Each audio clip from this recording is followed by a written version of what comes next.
በአማራ ክልል ቀጥሎ የሚገኘው የፌዴራሉ መንግስትና የፋኖ ኃይሎች ፍጥጫ ከሰሞኑ እንደ አዲስ ተቀስቅሶ አዳዲስ ክስተቶች እየተሰሙበት ነው። በፌዴራሉና በፋኖ ኃይሎች መካከል ተደርጓል በተባለው ውጊያ ሁለቱም ተፋላሚ ኃይሎች በየፊናቸው አዳዲስ ዜናዎችን አብስረዋል። የፋኖ ኃይሎች በሁለት ግንባር ድል ቀንቶናል ሲሉ፣ የፌዴራል መንግስት ኃይሎች በበኩላቸው ሻውራ ላይ ድል ቀናኝ ብለዋል። ወሳኝ የተባሉ ምሽጎች መሰበራቸውና ትልቋ ከተማ መያዟ ተነግሯል። ከተማዋን ለመያዝ ተደርጓል በተባለው ውጊያም አንድ ሻለቃ ኃይል ህይወቱን ማጣቱ ተሰምቷል። በሌላ በኩል የህወሓቱና የፌዴራል መንግስቱ ሰጣ ገባ ወደ ለየለት ወታደራዊ ኃይል አምርቷል። በሌላ በኩል የመካከለኛው ምስራቅ ውጥረት ጀምሮ ሌሊቱን ከተሞች በሚሳኤል ሲነዱ አድረዋል። በዝርዝር እንመለከተዋለን። ሰላም ጤና ይስጥልን። የተወደዳችሁ የሀበሻ ዜና አድማጭ ተመልካቾች መጋቢት 15 2018 ዓ.ም ለሰዓቱ የተሰሙ አዳዲስና ወቅታዊ መረጃዎችን እናስደምጣችኋለን። እናንተም መረጃው ለሁሉም እንዲደርስ ቪዲዮውን ላይክ እና ሼር፣ ቻናሉን ደግሞ ሰብስክራይብ እያደረጋችሁ እስከ መጨረሻው አብራችሁን ቆዩ። ከ2015 ዓ.ም ጀምሮ አማራ ክልልን የጦርነት ውጥረት ውስጥ የከተተውና እስካሁን ድረስ ቀጥሎ የሚገኘው የፌዴራሉ መንግስትና የፋኖ ኃይሎች ፍጥጫ ከሰሞኑ እንደ አዲስ ተቀስቅሶ አዳዲስ ክስተቶች እየተሰሙበት ነው። በክልሉ አሁን እየተደረገ እንደሆነ በሚነገረው የሁለቱ ተፋላሚ ኃይሎች ተጋድሎ የፌዴራል መንግስቱ ሰፋፊ ኦፕሬሽኖችን በማድረግ ድል እየቀናው መሆኑን ሲናገር፣ ወዲህ ደግሞ የፋኖ ኃይሎች በበኩላቸው ድሉ የኛ ነው እያሉ ይገኛል። ለአብነትም የፌዴራል መንግስት ኃይሎች በጎንደር ቀጠና ባለፋ ወረዳ በተለይም አምቾ ሀቀበሌ ላይና ሻውራ ላይ ጽንፈኛውን ድባቅ በመምታት ድልን ተቀዳጅተናል ሲሉ አሳውቀዋል። የፋኖ ኃይሎች በበኩላቸው በሻውራና ባለፋ ድል ቀንቶናል በማለት ገልጿል። እንደ ፋኖች ገለጻ ከሆነ ሻውራ ከተማን ለመያዝ የተንቀሳቀሰው የፌዴራሉ ሰራዊት በፋኖ ተከቦ ከባድ ኪሳራን አስተናግዷል ነው የተባለም። በተመሳሳይ ትላንት መጋቢት 14 ቀን 2018 ዓ.ም የፌዴራል መንግስቱ ኃይል ተንታ ላይ እርምጃ ወስጃለሁ ሲል የአማራ ፋኖ ብሔራዊ ንቅናቄ የምኒልክ እዝ 104ኛ ኮር 23ኛ ክፍለ ጦር በበኩሉ በተንታ ወረዳ አድርጓለሁ ባለው ተጋድሎ ምሽጎችን በመስበር ሙሉ ከተማዋን ተቆጣጥሮ መዋሉ ነው መረጃዎች ያመላክቱ። ትላንት መጋቢት 14 ቀን 2018 ዓ.ም አጥቢያ ሌሊት ተጀምሯል የተባለው ተጋድሎ እስከ እኩለ ቀን ድረስ መዝለቁ የተነገረ ሲሆን፣ በዚህም ፋኖ ስልታዊ የጦር ቴክኒኮችን በመጠቀም ከተማዋን ጨምሮ የጠላት ካምፖችን በቁጥጥሩ ስር አስገብቶ መዋሉ ታውቋል። በከተማዋ ነበር የተባለው ትልቁ የፌዴራል መንግስት ወታደራዊ ካምፕን በፋኖ ኃይሎች ሲሰበር፣ በሰው ኃይል በኩል ደግሞ አንድ ሻለቃ ሙሉ ኃይል ስለመደምሰሱ ነው መረጃዎች ያመላክቱ።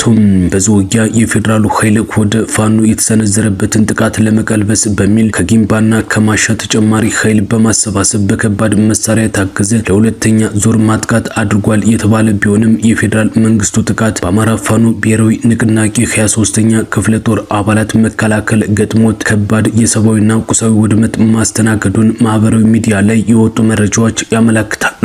በዚህ ጥቃት መድፍና 120 የተባለ ሞርተር መሳተፉ ነው በርካታ ሚዲያዎች የዘገቡ። በተመሳሳይ ትላንት መጋቢት 14 ቀን 2018 ዓ.ም ከጋሽና ወደ እስታይሽ አቅጣጫ መንቀሳቀሱ የተነገረው የፌዴራል መንግስቱ ኃይል ያላሰበው ተፈጽሞበታል በተባለው የደፈጣ ጥቃትም ከፍተኛ ጉዳት ማስተናገዱ ነው ምንጮች ያሳወቁ። ማህበራዊ ሚዲያ ላይ ይፋ የተደረጉ መረጃዎች እንዳመለከቱት ከሆነ ተፈጽሟል በተባለው በዚህ ጥቃት አንድ ከፍተኛ ወታደራዊ አዛዥን ጨምሮ 29 የሰራዊት አባላት ህይወታቸውን አጥተዋል ነው የተባለ። በዚህ መልኩ የፋኖ ኃይሎች ድል ቀንቶናል ይበሉ እንጂ የፌዴራል መንግስቱ ኃይሎች በበኩላቸው ድሉ የኛ ነው፣ ጽንፈኛውን ቡድን በአሁኑ ሰዓት ምንም ማድረግ የማይችልበት ደረጃ ላይ አድርሰናል እያሉ በተደጋጋሚ መግለጫ እየሰጡ ነው። እኛም የፌዴራሉ ኃይሎች ከሚሉት ሀሳብ ተነስተን መሬት ላይ ያለው ሁነት የሚያሳየው የፋኖ መጥፋትን ወይስ እያንሰራራ መምጣት የሚለውን ለአድማጭ ተመልካቾች ጥያቄ አድርገናል። በሌላ በኩል በትግራይ ክልል የህወሓትና የፌዴራል መንግስቱ ፍጥጫ ጨምሯል። ይህንን ተከትሎ ደግሞ ህወሓት የፕሪቶሪያው ስምምነት 100% ፈርሷል ሲል ይፋ አድርጓል። አስታውቋል። ከፌዴራል መንግስቱ ጋር ውጥረት ውስጥ የገባው ህወሓት የፕሪቶሪያው ግጭት ማቆም ስምምነት ሙሉ በሙሉ መፍረሱን በይፋ አውጆታል። የህወሓት ቃል አቀባይ የሆነው አቶ ሚካኤል አሰግዶም ለወይን በሰጡት ቃለ መጠይቅ የፕሪቶሪያው ስምምነት ሙሉ በሙሉ ፈርሷል ሲሉ አረጋግጠዋል። እንደ ድርጅት ህወሓትም የፌዴራል መንግስት ዳግም ዘር ማጥፋት አውጆብኛል በማለት ምህት ላለው ጦርነት እየተዘጋጀ መሆኑን ነው የገለጸም። የፕሪቶሪያውን ስምምነት መፍረስ በይፋ ያወጀው ህወሓት ችግሩ የፌዴራል መንግስቱ እንደሆነ አሳውቋል። ህወሓት የፕሪቶሪያው ስምምነት ሙሉ በሙሉ ፈርሷል ያለው ከፌዴራል መንግስት ጋር የገባበት ውጥረት ባየለበት ወቅት መሆኑ ደግሞ እጅጉን አነጋጋሪ ሆኗል። የሰሜኑ ደም አፍሳሽ የሁለት ዓመት ጦርነት የቆመበት የህወሓትና የፌዴራል መንግስቱ የፕሪቶሪያው ግጭት ማቆም ስምምነት ከ3 ዓመት በኋላ አደጋ ላይ ወድቋል። ህወሓት ጦርነቱ እንደቆመ በአንድ ወር ውስጥ ትጥቅ ለመፍታት የተስማማ ቢሆንም እስካሁን ማለትም 2018 ዓ.ም ድረስ ካለመፍታቱ ባሻገር በፌዴራል መንግስቱ ተደርጎብኛል ያለውን ከበባ ለመስበር የውጊያ ዝግጅት እያደረገ ስለመሆኑ እየተገለጸ ነው። በፌዴራል መንግስት በኩልም የህወሓትን የጦርነት ዝግጅት በይፋ በመግለጽ በትግራይ አዋሳኝ አካባቢዎች ሰራዊት ማሰማራቱ ይነገራል። ጠቅላይ ሚኒስትር አብይ አህመድ የህወሓትን የዳግም ጦርነት ዝግጅት በማረጋገጥ የሚፈጠረውን ትንኮሳ ለመመከት በቂ ዝግጅት መደረጉን መጠቆማቸው የሚታወስ ነው። ከዚህ ጋር ተያይዞ የጊዜያዊ አስተዳደሩ ጀነራል ታደሰ ወረደም አዲስ ነገር አሰምተዋል። የትግራይ ክልል ጊዜያዊ አስተዳደር ፕሬዝዳንት ጀነራል ታደሰ ወረደ በበኩላቸው ሰሞኑን ባላማጣ ከተማ ተገኝተው ሰጥተውታል በተባለው መግለጫ በክልላችን አጨቃጫቂ የሚባል መሬት የለም፣ የይገባኛል ጥያቄ የሚነሳበት መሬትም የለም ሲሉ በግልጽ መናገራቸው ደግሞ አነጋጋሪ ሆኗል። ጀነራሉ ህወሓትና የፌዴራል መንግስቱ በተፈራረሙበትና ወደ ሙሉ ትግበራ እንዲገባ የሚጠይቁት የፕሪቶሪያው ስምምነት ላይ በግልጽ ሰፍሮ የሚገኘውን አጨቃጫቂ አካባቢዎች የሚለውን በመሻር አጨቃጫቂ የሚባል ነገር የለም ብለዋል። አሁን ላይም ህዝቡ እየጠየቀን ያለው ግዛታችንን እንድናስመልስና ሉዓላዊነታችን እንዲከበር ነው። ጦርነት አንፈልግም። ወደ ጦርነት ልንገባ የምንችለው ግን በመሬት ጉዳይ ይሆናል ብለዋል። የመሬት መመለስ ጉዳይም የማይደራደሩበት አጀንዳ መሆኑን የገለጹት ፕሬዝዳንቱ ወደ ጦርነት የሚገቡ ከሆነ ብቸኛው ምክንያታቸው ሉዓላዊነትን ለማስከበርና ተፈናቃዮችን መመለስ ባለመቻሉ ብቻ መሆኑን ገልጸው ቀጣዩ የቤት ስራችን ትግራይ ከጦርነት በፊት ወደ ነበረችበት መመለስ ነው ሲሉም ተናግረዋል። ጀነራሉ ጨምረውም ለሰላም ስምምነቱ ተገዢ ለመሆን ከፍተኛ ትዕግስት እያሳየን ነው ሲሉ የገለጹ ሲሆን ክልሉ በጀትና ደሞዝ ተከልክሎ ልማት ተቋርጦበት ትልቅ ዋጋ እየከፈለ ይገኛል።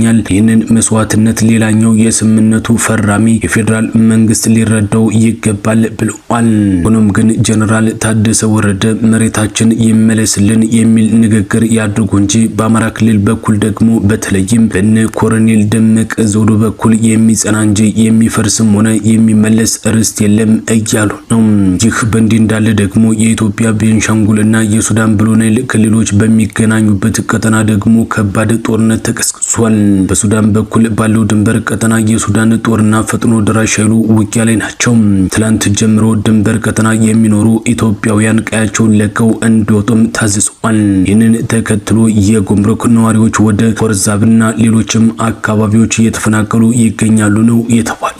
ጉምሩክ ልክ በጎንደር በኩል ድንበር ላይ እንደምትገኘው መተማ ከተማ ሁሉ በቤንሻንጉል አሶሳ ቀጠና ወደ ሱዳን ለመውጣት ድንበር ላይ የምትገኝ የኢትዮጵያ ከተማ ናት ተብሏል።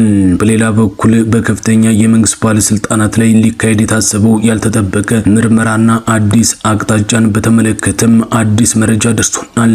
በኢትዮጵያ የፖለቲካ መድረክ ውስጥ አዳዲስና ያልተጠበቀ ክስተቶች በማስተጋባት ላይ ይገኛሉ። ከቅርብ ጊዜ ወዲህ ሀገሪቱን እየተፈታተነ ባለው የኢኮኖሚ ጫናና የአስተዳደር ክፍተቶች ሳቢያ የፌዴራል መንግስት በከፍተኛ ባለስልጣናት ላይ ጥብቅ እርምጃዎችን ለመውሰድ ዝግጅት እያደረገ መሆኑን የውስጥ ምንጮች ጠቁመዋል። እንደ መረጃዎቹ ከሆነ በሀገሪቱ እየታየ ያለውን የህግ የበላይነት መጓደልና የተለያዩ ችግሮችን ለመቅረፍ በሚል በዋና ዋና የክልልና የከተማ አስተዳደር መሪዎች ላይ ሰፋ ያለ ምርመራ ሊከፈት እንደሆነ መረጃዎች ያመለክታሉ። በዚህም የሶማሌ ክልል ፕሬዝዳንት አቶ መስጠፌ መሐመድ፣ የአፋር ክልል ፕሬዝዳንት አቶ አወል አርባ፣ የአማራ ክልል ፕሬዝዳንት አቶ አረጋ ከበደና የትግራይ ክልል ጊዜያዊ አስተዳደር ጀነራል ታደሰ ወረደ እንዲሁም የኦሮሚያ ክልል ፕሬዝዳንት አቶ ሽመልስ ሽመልስ አብዲሳ የምርመራው አካል እንደሚሆኑ መረጃዎች ያመለክታሉ። ይሁን እንጂ ጉዳዩን በቅርበት የሚከታተሉ የፖለቲካ ተንታኞችና ምንጮች እንደሚያስረዱት ከሆነ የምርመራው ዋነኛው የፖለቲካ ኢላማ የሶማሌው፣ የአማራና የትግራይ እንዲሁም የአፋር ክልል ፕሬዝዳንቶች ላይ ያነጣጠረ ሊሆን እንደሚችልና የሌሎች አመራሮች መካተት ሂደቱን ፍትሃዊ ለማስመሰል የተወሰደ የፖለቲካ ስትራቴጂ እንደሆነ የሚያሳዩ ትንታኔዎች እየወጡ ይገኛሉ። ይህ በመሆኑም ይህ ፖለቲካዊ ውሳኔ በአሁኑ ሰዓት በተለያዩ የሀገሪቱ ክፍሎች ካለው የጸጥታ ሁኔታ ጋር ተዳምሮ በጥንቃቄ ሊታይ የሚገባው ጉዳይ መሆኑም ተመላክቷል። በተለይም ከአቶ ሙስጠፌ መሐመድና ከአቶ አወል አርባ ጋር የተፈጠረው የአስተዳደር ልዩነት የሀገሪቱን ኢኮኖሚ ከማረጋጋት አንጻር ፈተና እንደፈጠረ የሚገለጽ ሲሆን መንግስት ተገቢውን ምክንያት በማስቀመጥ የህግ እርምጃ ለመውሰድ ምቹ ጊዜ እየጠበቀ መሆኑንም መረጃዎች ያሳያሉ። ይህ ያልተጠበቀ የፖለቲካ እርምጃ በቅርቡ በይፋዊ ሚዲያዎች ላይ ይፋ ሊደረግ እንደሚችልም ይጠበቃል። በሌላ በኩል የመካከለኛው ምስራቅ ውጥረት ጨምሮ የኢራን ዋና ከተማ ቴህራን በከባድ የአየር ድብደባ ስትናጥ ማደሯ ተነግሯል። በመካከለኛው ምስራቅ የተከሰከሰው ጦርነት አራተኛ ሳምንቱን ሲይዝ የትራምፕ አስተዳደር የሰጠው የጊዜ ገደብ ማብቂያ እየተቃረበ ባለበት በአሁኑ ሰዓት ኢራን በበኩሏ የአሜሪካን የትሬዠሪ ቦንድ የገዙትን ኢላማ እንደምታደርግ በማስጠንቀቅ ዛቻዋን ማስፋቷ ነው የተነገረ።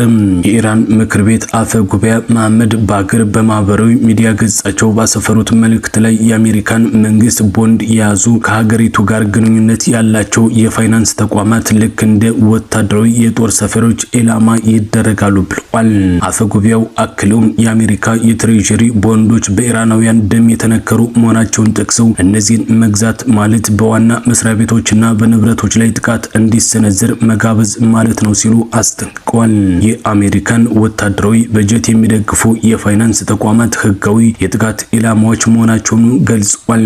የከባድ የማስጠንቀቂያ ቃላት የተሰጠው የአሜሪካው ፕሬዝዳንት ዶናልድ ትራምፕ ለዓለም አቀፉ የነዳጅ ንግድ ቁልፍ የሆነው የሆርሙዝ ባህረ ሰላጤ እንዲከፈት አለበለዚያ ግን በኢራን የኃይል ማመንጫዎች ላይ ጥቃት እንደሚሰነዘር ቅዳሜ ዕለት የጊዜ ገደብ መስጠታቸውን ተከትሎ ነው።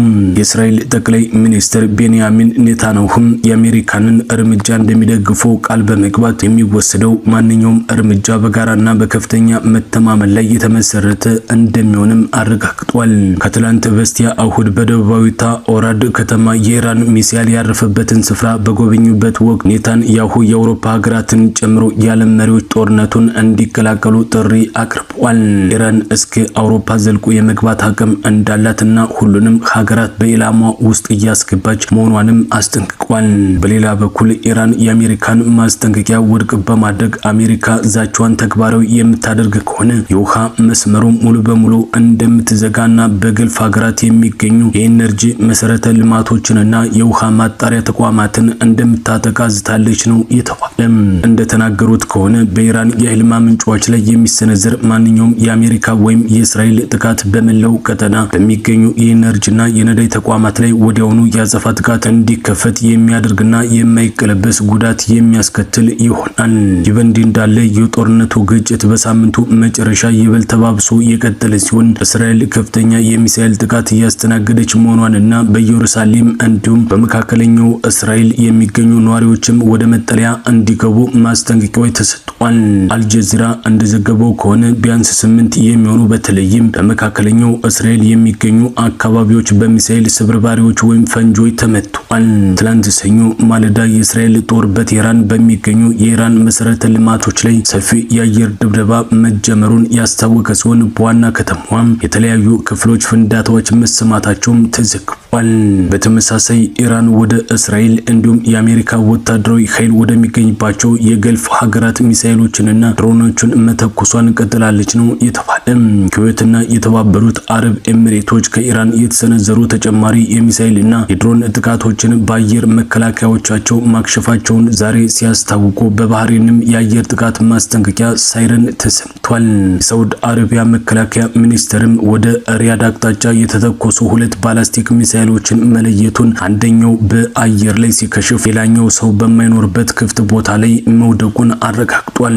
በኢራን ጤና ሚኒስቴር መረጃ መሰረት ደግሞ በእስራኤልና በአሜሪካ ጥቃቶች እስካሁን ቢያንስ 1500 ሰዎች ሲገደሉ አሜሪካን መቀመጫውን ያደረገው ሄራና የተሰኘው የሰብአዊ መብት ተሟጋቾች ቡድን ግን የሟቾች ቁጥር 3320 መድረሱን ከነዚህ ውስጥ ደግሞ 1406 ሲቪሎችና 1167 ወታደሮች መሆናቸውን አጋልጧል። አሜሪካና የእስራኤል ኃይሎች የካቲት 28 ቀን በሀገሪቱ ላይ ጥቃት መክፈታቸውን ተከትሎ ኢራን የሆርሙዝ ባህረ ሰላጤን ለአብዛኛው የመርከብ ትራፊክ ዝግ አድርገዋለች ተብሏል። ይህ አሁን ላይ እየተባባሰ የመጣው የመካከለኛው ምስራቅ ጦርነት የዓለምን የነዳጅ አቅርቦት በከፍተኛ ደረጃ ሊያስተጓጉል ይችላል የሚለውን ስጋት በማስፋቱ በቅርብ ሳምንታት ውስጥ የነዳጅ ዋጋ በከፍተኛ ደረጃ እንዲንር አድርጓል። ይህም የዋጋ ግሽበት ስጋትን በማባባስ በኢኮኖሚ እድገት ላይ ጫና እየፈጠረ ይገኛል። የተወደዳችሁና የተከበራችሁ አድማጭ ተመልካቾች ለሰዓቱ የተሰሙ አዳዲስና ወቅታዊ መረጃዎች እነዚህ ነበሩ። በሌሎች የመረጃ ጊዜ እስከምንገናኝ መልካም ቆይታን ተመኘን።